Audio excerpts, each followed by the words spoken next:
Good morning. It's 7 o'clock. With a look at your news headlines, I'm Matt Neely on 1030 The Voice. The Tucson Police Department disputed a claim by Pima County Attorney Laura Conover that officers failed to read Daniel Hollander's Miranda rights before he admitted planning to shoot up a school. Conover made the claim at a public safety town hall last week. Police released body cam video showing Hollander being advised of his rights twice. Hollander, 31, was arrested in January after entering Legacy Traditional School armed with a gun and a knife while threatening to kill students. He later took a plea deal, receiving 18 months in prison and 10 years probation, a sentence that both TPD Chief Chad Kazmar and Arizona School Superintendent Tom Horn have criticized as too lenient. The Tucson Police Department is investigating a fatal shooting over the weekend. It happened late Saturday night in the 900 block of South Warren Avenue. Police say a man in his 60s was found with gunshot trauma and died at the scene. No suspects have been identified. Anyone with information is asked to call 88 Crime. The city of Tucson announced on Friday the location of its first safe sleeping site for the homeless. Called Star Village, the pilot program will open at 244 East Grant Road and serve up to 25 people at a time. Tucson Mayor Regina Romero said the goal is to provide unsheltered residents with a safe place to sleep, along with access to food, clothing, medical help, and social services. The facility will be staffed and supported by local nonprofits. Officials say nearby residents and businesses will be consulted. The Green Valley News reports that 6 people were arrested Friday while trespassing on a train near Madera Highlands during Operation Stone Garden duty. Sahuarita police say the group fled but were quickly caught and turned over to Border Patrol. Authorities have not released details about the suspects' identities, immigration status, or whether deportation proceedings will follow. Residents at the nearby La Posada community were advised to stay indoors until the area was cleared. Operation Stone Garden is a federal grant program funding local law enforcement for border security efforts.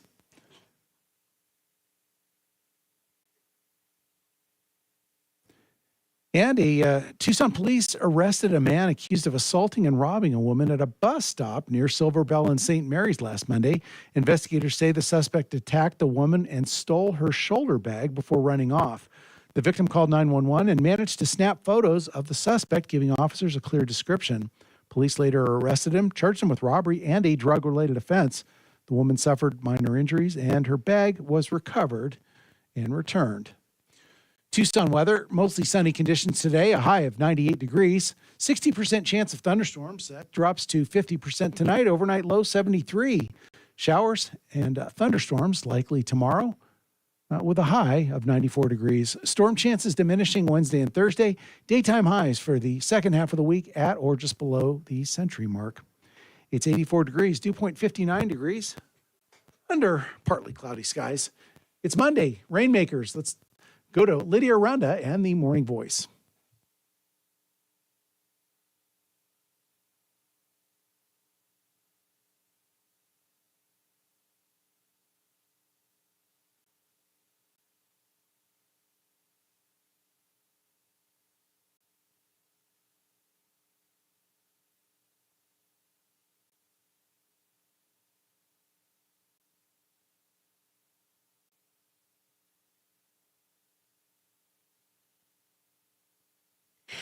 Good morning, Matt. It's nice to see you this morning Good to behind see the you. glass. How are you doing today? All Those right, not were bad some not bad interesting headlines. Yes, indeed. Not bad that we're keeping that rain potential going, as is our tradition here on You know what, Rainmakers. Lydia? It seems like this monsoon, we've started off the week looking promising, and the last few weeks have been less than fulfilling that promise. But Yes. I'm hopeful. You know, we got to stay optimistic. Lydia. This time Yes. we're going to do it. It's gonna happen. It's great to be here on another Monday morning. I'm Lydia Aranda, your host of Rainmakers, and this is our final Monday of August. Just like that. Just like that, it's gone by, and we are excited on Rainmakers to have our little morning tradition of seeing whether or not we're going to make it rain for real here in our beautiful Sonoran Desert. And we have interesting conversations that go on with many different community leaders. If you're new to our show, welcome. I hope you will enjoy our conversations. And we have some exciting guests in studio with us today. But before we get to that, Matt, did you know that today kicks off National Composites Week. I did not know that. I guess this week highlights the advanced materials and Yes. manufacturing technologies used in composites course. industry. So that's kind of interesting for. I didn't know. I'll fire up the autoclave at home. There Because, you go. That's what we do. And also, this one I like, Be Kind to Humankind Week. And this observance encourages acts of kindness and compassion toward others. And so, if our listeners are so inclined, maybe they'll call us in and tell us what kind of acts of human kindness and compassion that they might engage in. Or we'll throw a challenge out to all our listeners to say, do at least one. Make sure that you participate in Be Kind to Humankind Week. I was mentioning it's Monday, August 25th, and here in studio for our first segment, I'm really excited to have a good colleague who's doing great work here in Southern Arizona. She is Kjersten Erickson, and she is campus manager for Community Foundation for Southern Arizona. Kjersten, thank you so much for joining us. Thank you so much for having me. I'm really excited and happy to be here. Well, we are excited always to continue to understand the great things that go on at CFSAZ, as I like to call it, Community Foundation for Southern Arizona, which of course is headquartered here in Tucson, has a beautiful campus, lots of offices, many, many programs and initiatives, money that goes out into the community, grants that go out to organizations that help support other individuals or other programs. And some people may not be as aware that in addition to all of that financial support and informational and training resources that happen, there's also a campus available to the nonprofits in the community, both to consider working in. You have rental spaces for office, smaller or larger office spaces. But then the campus itself has wonderful meeting rooms, a central area for folks to convene and maybe break bread, have a beverage, and also a wonderful garden. And I know that it's famous for special events, but it's actually busy every day of the week, it seems to me. Yeah, absolutely. The campus is really a special place. It's a place where we have, about 12 nonprofits who have their office space in our building, and that keeps us busy day to day. But then, like you said, we have special events as well. So nonprofits can use the space for meetings, larger events, convenings where they need to come together face to face or in a hybrid fashion. We have that option as well. And that's, really where you can see some magic happen when you have these nonprofits collaborating and getting to spend time together and being able to see what others are doing, especially if they have similar, missions or goals that they want to accomplish. So getting to see folks come together in the space is really what makes it worth it and what makes it fun day to day. I agree. I think the high energy that I always see anytime that I'm on the campus, even if it's for a smaller meeting, one or two people getting together, or some of the bigger events, and I've attended many a training session or activities workshop, and learned about other leaders, new leaders that are coming into to the region, or maybe even corporate leaders who are there. It's not only nonprofits, but I love that the campus is dedicated to social organization, nonprofit organization success. But let's back up a little bit. For those who may not be that familiar with the Community Foundation for Southern Arizona, tell us a little bit about it and your role. For example, even though it's located and headquartered here in Tucson, it serves far larger areas than just Tucson and Pima County. And your role is campus manager. So while you are a part of the leadership team, a part of the activities team, a part of making all of those actions come to light, you have a particular responsibility for the campus. Tell our folks a little bit about your background and how you came into that role. Yeah, for sure. So I'm born and raised in Tucson, Arizona. So, been here my whole life, and I actually stayed here for college as well. Okay, So bear down. exactly, yes, go Wildcats. So I studied business management at Eller College of Management, and then when I graduated, I actually went straight into the auto insurance industry. Oh, interesting. Yeah, it was a fun time, and so I did that for a few years, and then I kind of stepped back and took a break. And I wasn't really sure, what my next step was. And that's how the Community Foundation came into my life. Nice. So I started the Community Foundation in spring of 2022.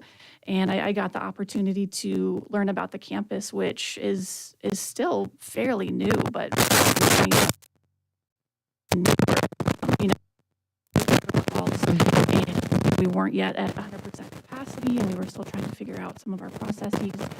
So yeah, back in 2022, it was kind of a whole time of discovery and trying to figure out what this campus was about, what a community foundation does, because that was really my first exposure to this type of work, this type of organization. So it was really amazing to discover that this work is being done, like you said, to serve all of Southern Arizona. It's not just Tucson, it's not just the Pima County specifically, it's a very wide range of, different people, different cultures, in Southern Arizona. So it was a really awesome time. And so when I started to settle in, I realized that I wanted to be here and wanted to do, some good work with this organization.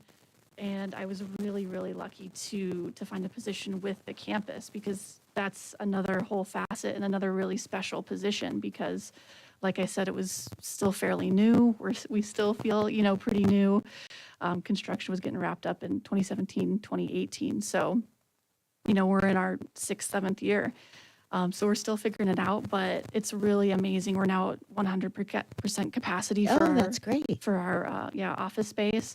And it's been really awesome to see, these organizations grow into the space and, watch them get to know each other and get to know them myself and learn about all the amazing things that they're doing. And to have that all just in our space is really, and we love to continue to learn about that and get them under the umbrella of CFSA and the campus and make sure that they have a nice place to work. So I think one of the things I really enjoy is always learning about the different nonprofits that you said are there, that are leasing their office space, that exist right there to pull from each other's energy, to create synergy, maybe even to refer back and forth. I know that, for example, Job Path is there, Children's Action Alliance, their Southern Arizona office, even though they're headquartered in Phoenix, they've got their Southern Arizona office there.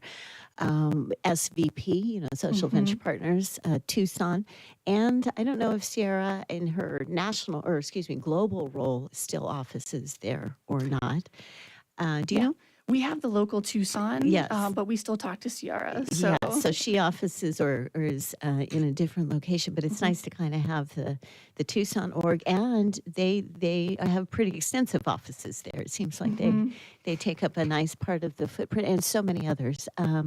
One of the things, and I think you said it very well, that even though the campus, the latest renditions of the campus and the expansions and things like that were still coming under play just a handful of years ago. It takes a little while to get used to the digs, so to speak.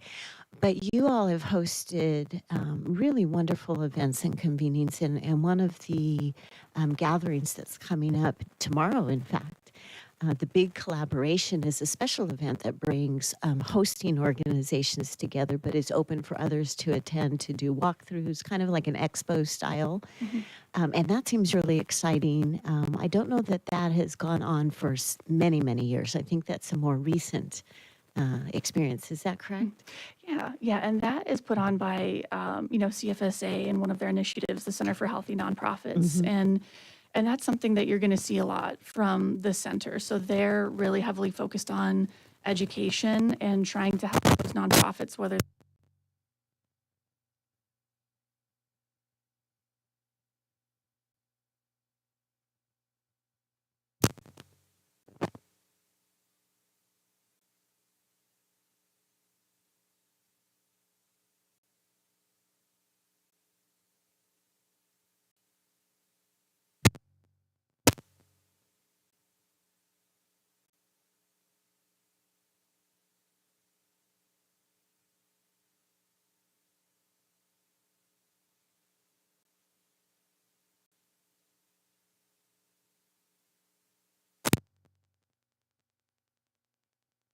work that's being done. So, they do all kinds of things connecting potential board members to organizations and making sure that they're a good fit. And that's similar to, the expo style that you're talking about that we'll see tomorrow with the big collab. But yeah, that's an amazing event, newer, like you said, but we're really looking forward to it. And, that's one of many, many events that are put on. Some are in hybrid form, some are in person. So yeah, I highly recommend taking a look at our website because there's always something going on and there's always something to learn. And the website, cfsaz.org, right? You got it. Well, believe it or not, we're coming up to our first commercial break, so please stay tuned. You're listening to Rainmakers on KVOI, The Voice, trusted local news and talk. We've got Kjersten Erickson, so stay tuned.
At 7:19 with a look at your traffic and weather, I'm Matt Neely on 1030 The Voice. Traffic hazard Valencia at Kolb, another Kolb at Speedway, and another Irvington between 11th Avenue and Lowston Avenue. Light traffic on your Tucson area freeways. Tucson weather, high today 98 degrees. Showers likely. Overnight low 73, 94 for your high tomorrow. And again, showers likely. 84 degrees. Under Partly cloudy skies. Now back to the morning voice. It's the Morning Voice on 1030 KVOI, Tucson's only live local news and talk.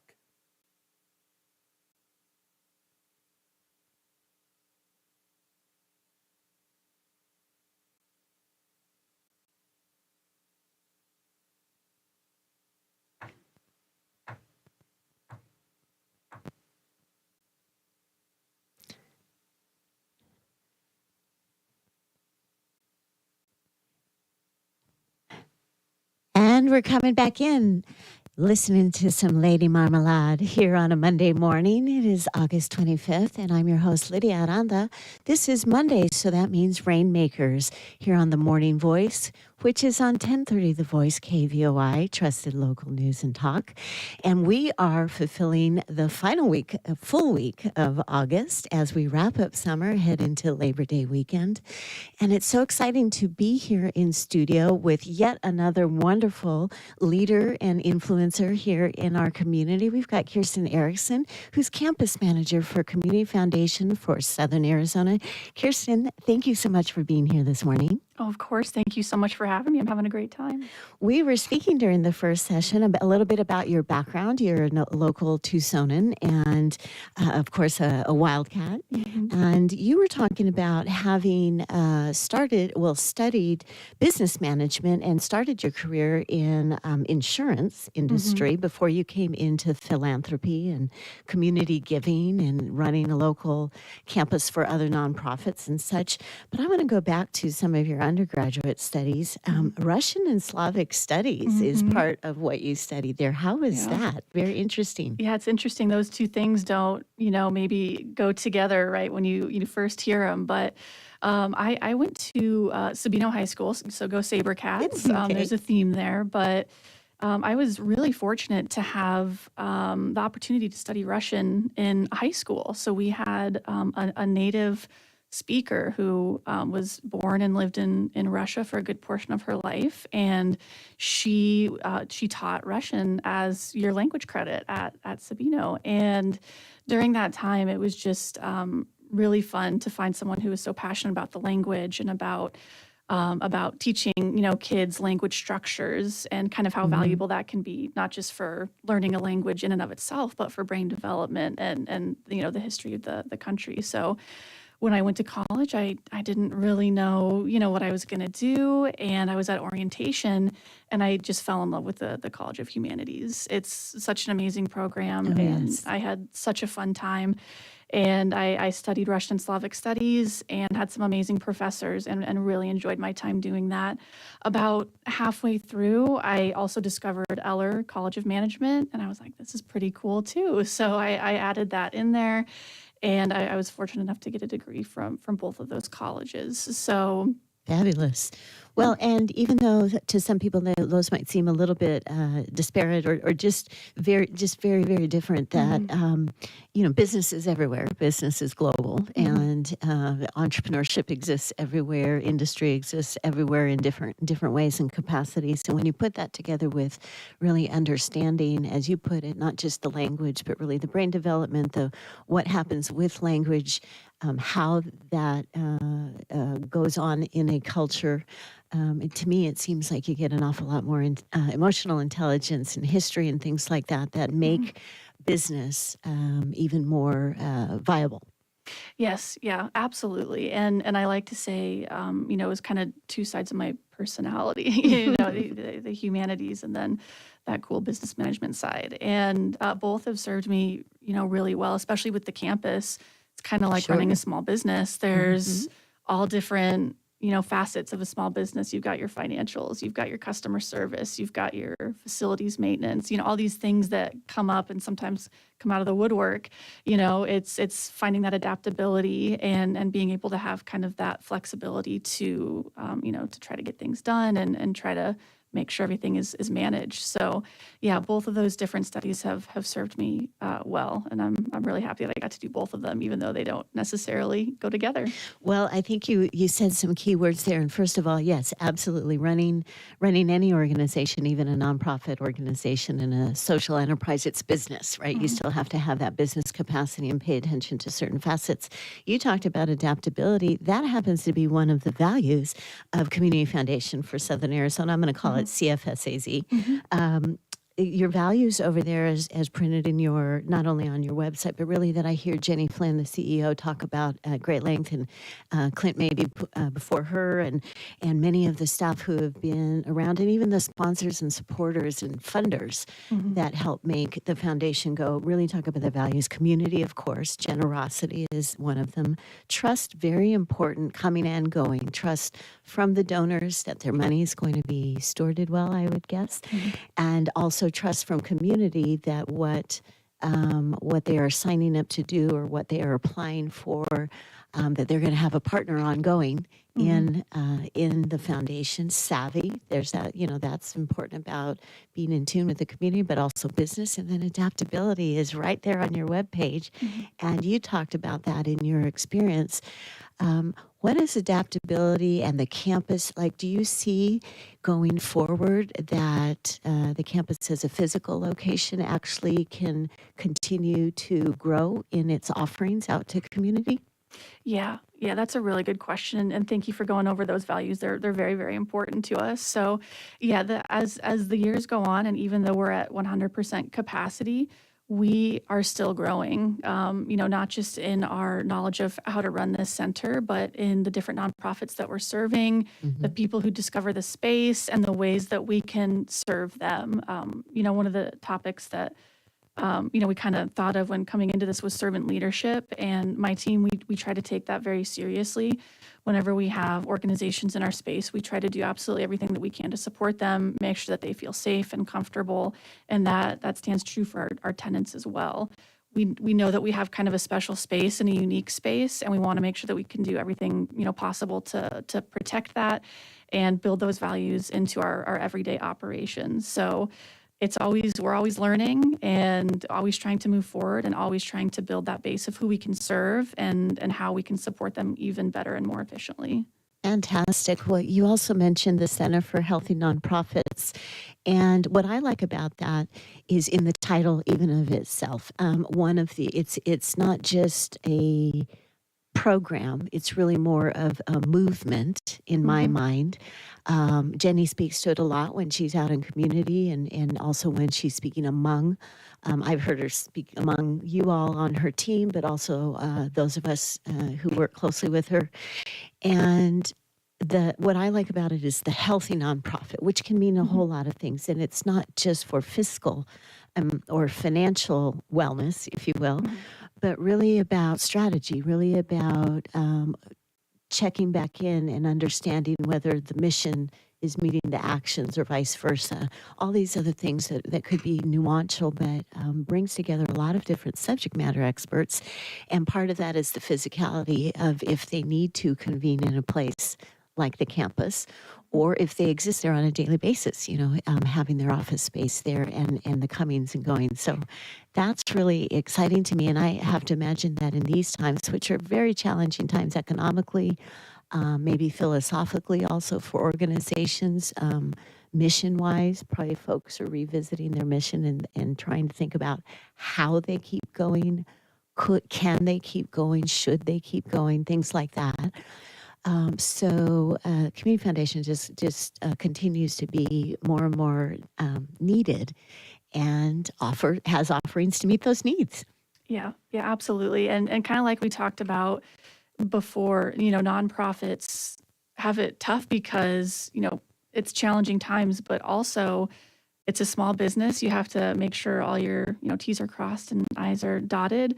But then you also have this huge philanthropic mission that you have to meet, and you have to confirm that you're meeting, and you always have to go back to your values and that mission. And your strategic plan, just to make sure that you're in line and that you're serving the community in the way that you want to. So that's definitely something that we try to do and make sure that we're meeting that strategic plan. We call it Together We Bloom.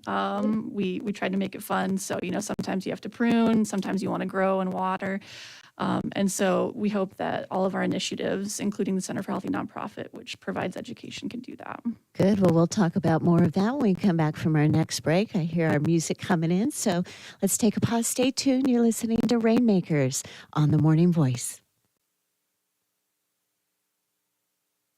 This is the Morning Voice on 1030 KVOI, Tucson's only live local news and talk.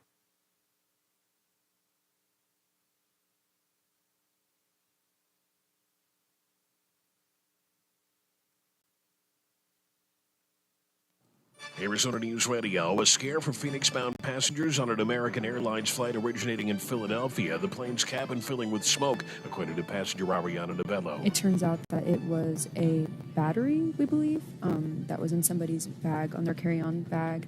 And when they took it out, kind of threw it into the aisle. The plane made an emergency landing at Dulles Airport in Virginia. No one on board was hurt. Today marks 7 years since Senator John McCain died of brain cancer at his ranch in Cornville. Longtime friend and former Chief of Staff Mark Salter says McCain's voice sorely missed on foreign affairs. They just haven't had the courage to speak up.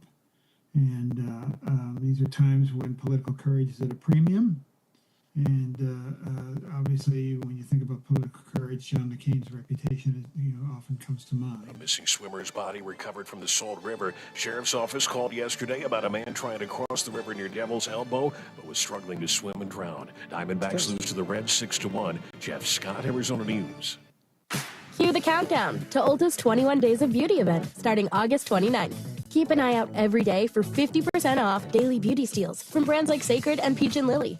And score weekly beauty steals on faves like Smashbox and First.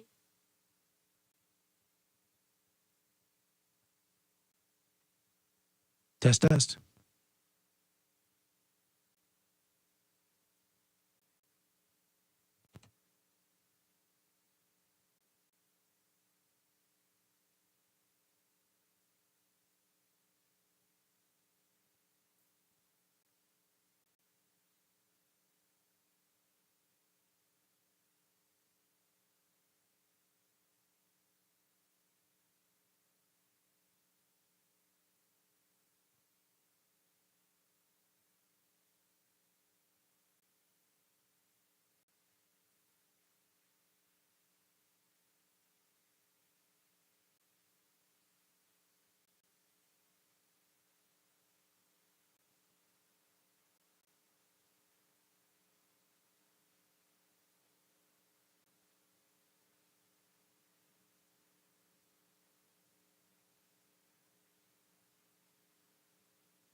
There's a clever hidden AirTag compartment under the shoe's insole. It's sleek, secure, and your child can't feel or see it.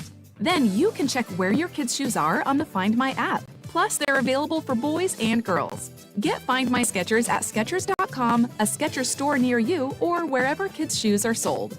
Apple AirTags sold separately. Welcome to Asia One Buffet. At Asia One All-You-Can-Eat Buffet, we craft delicious dishes with the freshest ingredients, blending tradition and creativity. You will find a warm, inviting atmosphere at Asia One Buffet, where you can relax and enjoy great food with your friends and family. Enjoy all you can eat with discounts for children and seniors. Visit Asia One Buffet at 75 West River Road near Stone Avenue.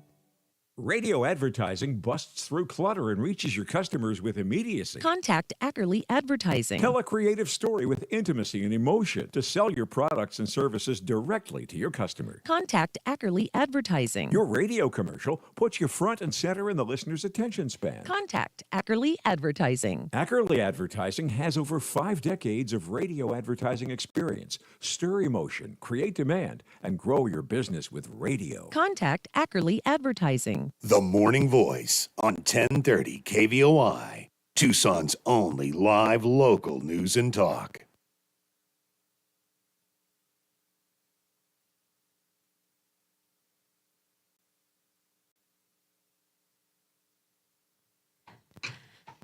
Hi, and we're back. This is Lydia Aranda. I'm your host this Monday morning and every Monday morning on Rainmakers. We are the Monday segment of weekday positive talk radio show, The Morning Voice, here at KVOI The Voice. And this morning, August 25th, we have for our first hour, our guest, featured guest here in studio is Kjersten Erickson. She's campus manager for Community Foundation for Southern Arizona. Kjersten, all of a sudden, our first half hour has gone by and we're into our second half. Thank you again for making time and being here with me this morning. Of course. Thank you for having me. I really appreciate it. Well, right before the break, we were speaking a little bit about a mission and initiatives and creating healthy nonprofits as one of the big initiatives and movements really that Community Foundation does. And that matches so well. You spoke about the Together We Bloom is much more than a tagline. It really is part of the mission. It's a strategy. And I was noticing in some of the recent conversations, and also if folks want to find this online, there's the strategic plan focus listed on your website. And the focus that has been going on since 2023 up through next year, 2026, is exactly that. Together We Bloom. It's about bold aspirations, impactful philanthropy, or philanthropy that has high impact, as preferred, welcoming and inclusive, partnerships and resources, and also the vital nonprofit sector, not just being about funders, donors, resources, although all of that is absolutely fabulous, but really making sure that the sector itself is healthy, is thriving, has resources.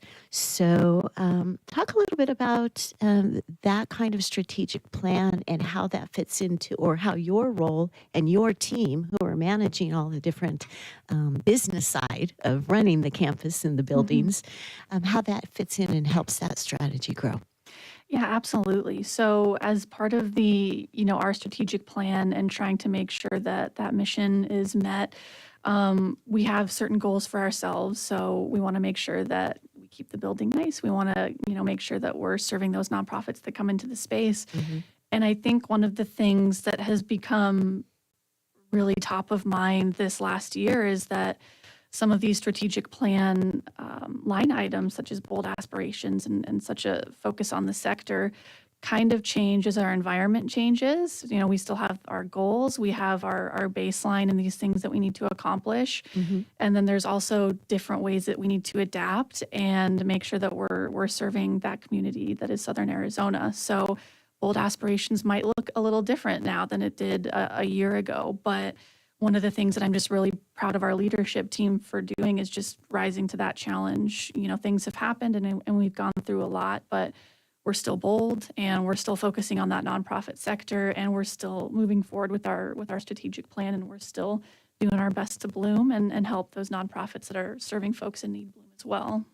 That's so great. And when you speak about bold aspirations, one of the things I can think of that's been very big in the last year, maybe more 15 months, even 18 months, is really focusing on local news. And that's something we've had other guests talk about, other partners of the Community Foundation. We've had Caitlin Schmidt and many others. And our team here at KVOI and certainly the Morning Voice, really focusing on the value and the importance of an absolutely crucial nature of keeping local news outlets. Local news plays such an important role to so many communities, and especially here in Southern Arizona, where a lot of the communities are outlying.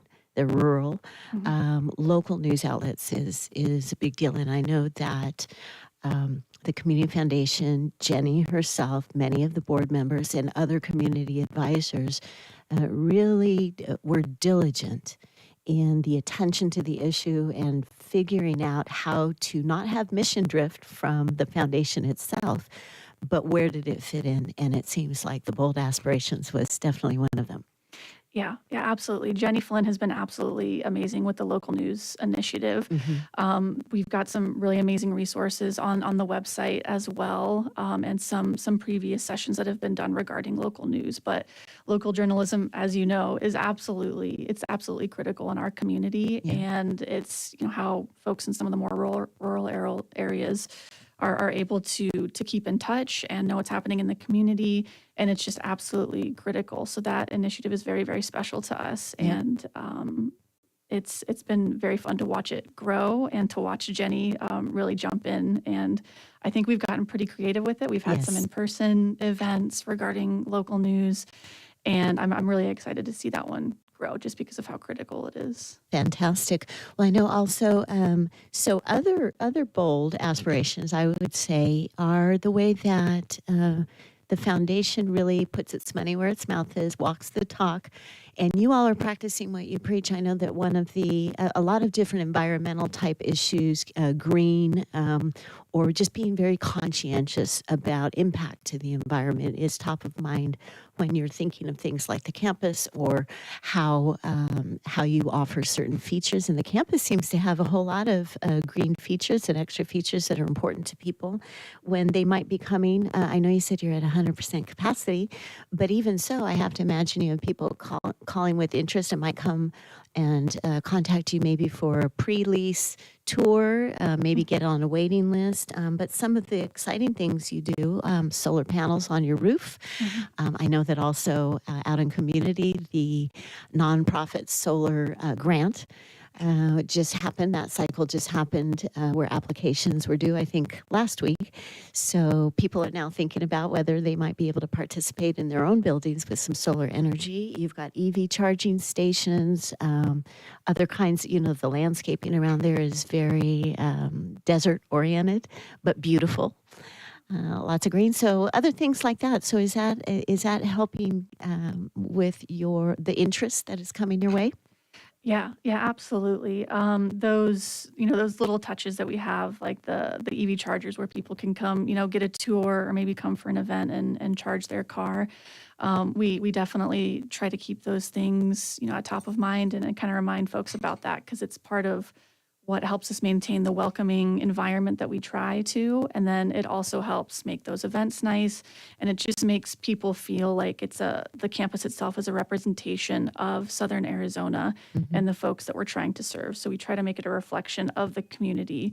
And we try to make sure that, everything's up and running properly and that we represent some of those initiatives that are also happening off the campus. Like you said, solar, that those panels are awesome and they really help us. They help our tenants, they help us. And it's really cool to see that in action. That way, if someone asks us questions about these grants or about, this operational strategy, we can go ahead and speak to how it works and what our experience has been. That way we can have that real world explanation of how it might work for other folks. So That's awesome. And, what it brought to mind also for me as you were going through some of the explanations and the different perspectives or the reasoning behind some of these features and being community-minded for tenants, but also community-minded, I think, for attracting donors who say, oh, aha, you really are walking that talk. We do want to help fund this or fund that, or it might spur some imagination and creativity.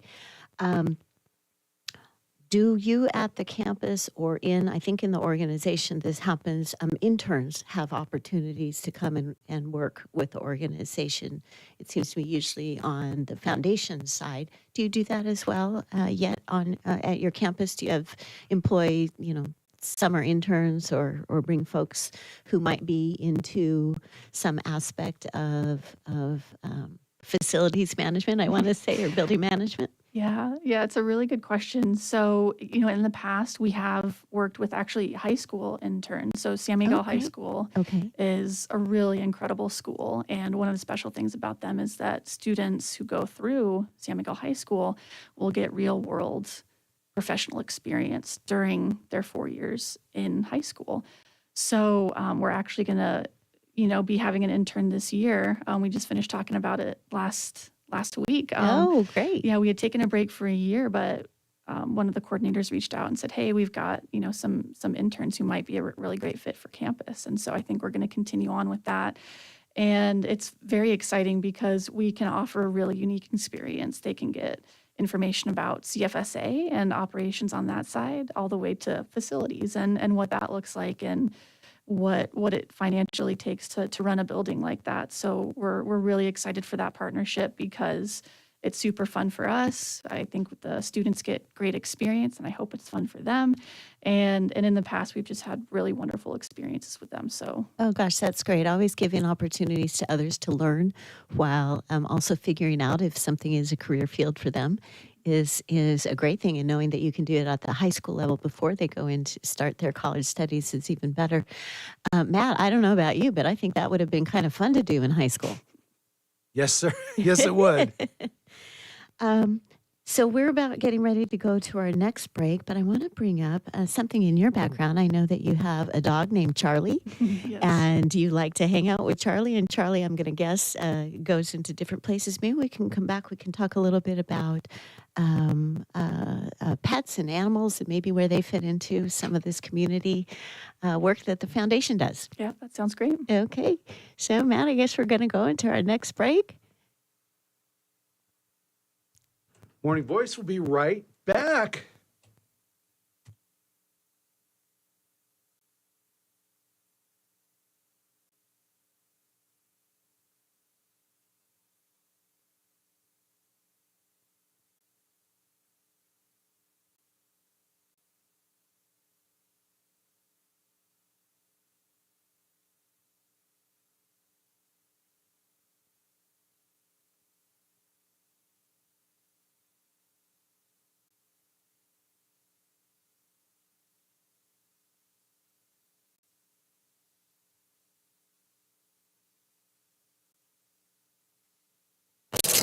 Listen to the live stream and download podcasts of your favorite shows at kvoi.com.